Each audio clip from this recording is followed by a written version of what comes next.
PM Modi को south में मिले तीसरे योगी, जो लुंगी और शर्ट में कर रहे हैं सनातन की रक्षा। आखिर कौन है तमिलनाडु के वो पूर्व आईपीएस जिन्हें लोग कह रहे हैं साउथ का योगी? यहाँ जिनकी बात हो रही है वो है सनातन के प्रबल समर्थक, जिन पर भरोसा करके बीजेपी ने महज 36 साल की उम्र में उन्हें दक्षिण के महत्वपूर्ण राज्य तमिलनाडु का प्रदेश अध्यक्ष बना दिया। दरअसल ये हैं पूर्व आईपीएस अधिकारी के अन्नामलाई, जो उत्तर प्रदेश के सीएम आदित्यनाथ योगी की तरह ही जब गरजते हैं तो प्रदेश सरकार की टेंशन बढ़ा देते हैं।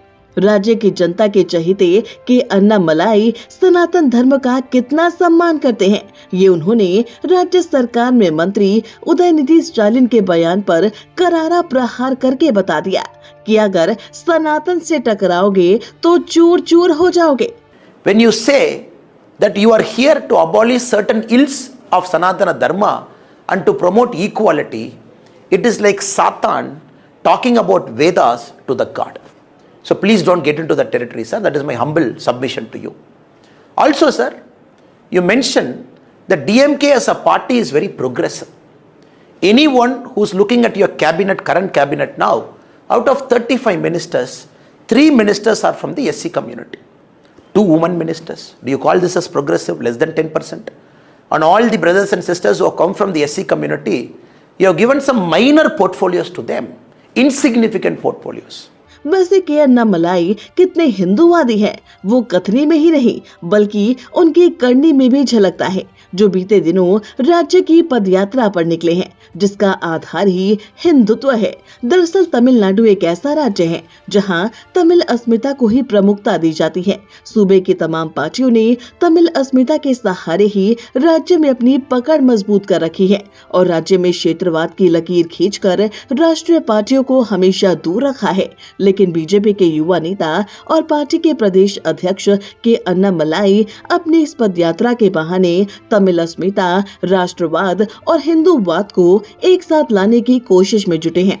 दरअसल 9 जुलाई को रामेश्वरम से शुरू हुई इस राज्यव्यापी यात्रा के दौरान अन्नामलाई सभी 234 निर्वाचन क्षेत्रों की यात्रा कर रहे हैं और इस दौरान उनका विशेष ध्यान तिरुचेंदूर पर है, जो कि तुतीकोरिन जिले में एक महत्वपूर्ण स्थान है, जिसे भगवान मुरुगन के 6 पवित्र निवासों में से एक के रूप में जाना जाता है। माना जा रहा है कि इस रणनीतिक फोकस का उद्देश्य क्षेत्र के लोगों की भावनाओं और आकांक्षाओं के साथ गहरा संबंध स्थापित करना है।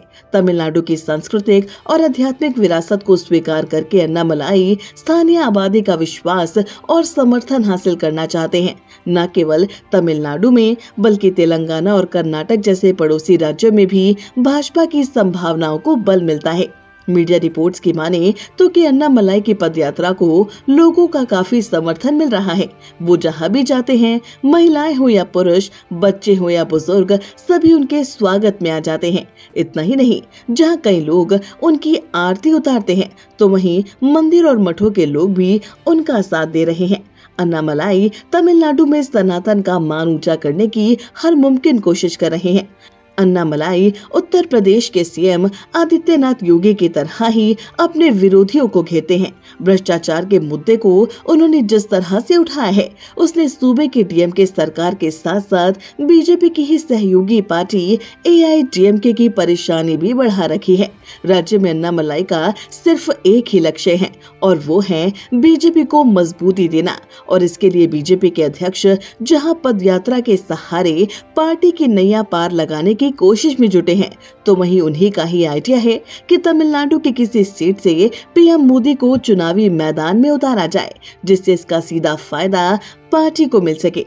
जिसे लेकर अंदर खाने ऐसी खबरें भी आ रही है कि अन्नामलाई के इस आइडिया पर पार्टी में मंथन चल रहा है कि अन्नामलाई की इस जबरदस्त सोच को लेकर वो राजनीतिक विशेषज्ञ भी आज उनकी पीठ थपथपा रहे हैं, जो कभी सवाल उठाया करते थे कि अन्नामलाई में आखिर बीजेपी ने ऐसा क्या देखा जो उन्हें इतनी बड़ी जिम्मेदारी सौंप दी। तो इसके लिए आपको उनके व्यक्तिगत जीवन के बारे में बताते हैं। तमिलनाडु के करूर जिले से आने वाले अन्नामलाई का जन्म कोयम्बटूर में एक साधारण से कृषि परिवार में हुआ था। वह कोंगो वेलार जाति से आते हैं। अन्नामलाई ने कोयम्बटूर के पीएसजी कॉलेज ऑफ टेक्नोलॉजी से बैचलर्स ऑफ इंजीनियरिंग की डिग्री हासिल की। इसके बाद उनका चयन IIM लखनऊ के लिए हो गया, जहां से उन्होंने MBA की डिग्री हासिल की। एक इंटरव्यू में अपनी निजी जिंदगी के बारे में अन्नामलाई बताते हैं कि उत्तर प्रदेश जाना उनके लिए एक सदमे जैसा था, जहां 5-5 रुपए के लिए लोग कुछ भी करने को उतारू थे। अन्नामलाई ने इतनी गरीबी पहले कभी नहीं देखी थी और इसीलिए उन्होंने तय किया कि वो एक ऐसा जीवन जिएंगे जहां वो लोगों के जीवन में सकारात्मक बदलाव ला सके, और इसीलिए IIM में आए इंटरनेशनल कंपनियों में प्लेसमेंट लेने की जगह उन्होंने सिविल सेवा की परीक्षा दी, लेकिन कम नंबर आने की वजह से वो IPS बन गए, जिसे उन्होंने काफी शिद्दत से निभाया। इस दौरान लोग उनके काम से काफी खुश नजर आए और इसीलिए ही राज्य की जनता उन्हें सिंघम कहकर बुलाने लगी। हालांकि 25 मई 2019 को उन्होंने पुलिस की नौकरी से इस्तीफा दे दिया। इस्तीफे के वक्त अन्नामलाई बेंगलुरु दक्षिण के DCP थे। उन्होंने स्टैंपिंग बियॉन्ड खाकी के नाम से एक किताब भी लिखी है। 25 अगस्त 2020 को अन्नामलाई बीजेपी में शामिल हो गए और लगभग एक साल बाद ही यानी कि 9 जुलाई 2021 को उन्हें तमिलनाडु बीजेपी का प्रदेश अध्यक्ष बनाया गया, जिसके बाद साल 2021 तमिलनाडु में हुए विधानसभा चुनाव में अन्नामलाई बीजेपी की तरफ से चुनाव भी लड़े थे, लेकिन उन्हें हार का सामना करना पड़ा। मगर तब से लेकर अब तक अन्नामलाई ने काफी काम किया है। दक्षिण भारत में बीजेपी 2014 और 2019 के लोकसभा चुनाव में मोदी लहर के बावजूद कुछ खास नहीं कर पाई थी। ऐसे में अन्नामलाई का प्रदेश अध्यक्ष होने का पार्टी को फायदा मिल सकता है। दरअसल अन्नामलाई न सिर्फ तमिलनाडु के लोकल नेता हैं, बल्कि युवा नेताओं में भी शामिल है। इससे लोगों के बीच संदेश जाता है कि बीजेपी समय के साथ चलने वाली पार्टी है। ये न सिर्फ स्थानीय लोगों को मौका दे रही है, बल्कि युवाओं और शिक्षित लोगों को भी अपनी पार्टी में शामिल कर रही है। और जिस तरह से अन्नामलाई उत्तर प्रदेश के CM योगी की तरह सनातन को साथ लेकर आगे बढ़ रहे हैं, उसे लेकर कहा जा रहा है कि अन्नामलाई तमिलनाडु में बीजेपी के हीरो के तौर पर सामने आ सकते हैं। तो अन्नामलाई पर हमारा ये वीडियो आपको कैसा लगा, हमें कमेंट करके जरूर बताइए और हमारे चैनल को सब्सक्राइब करना बिल्कुल ना भूलिए। Look at our Honorable Prime Minister Narendra Modi's current cabinet. I am just doing a basic comparison. Out of the 79 ministers, 20 ministers are from the SC/ST community, 11 ministers are women, 5 ministers are from the minority community. I am sure, sir, you will clearly understand that you really don't practice what you preach. Even if I take Uttar Pradesh, out of 52 ministers, 9 ministers are from the SC/ST community.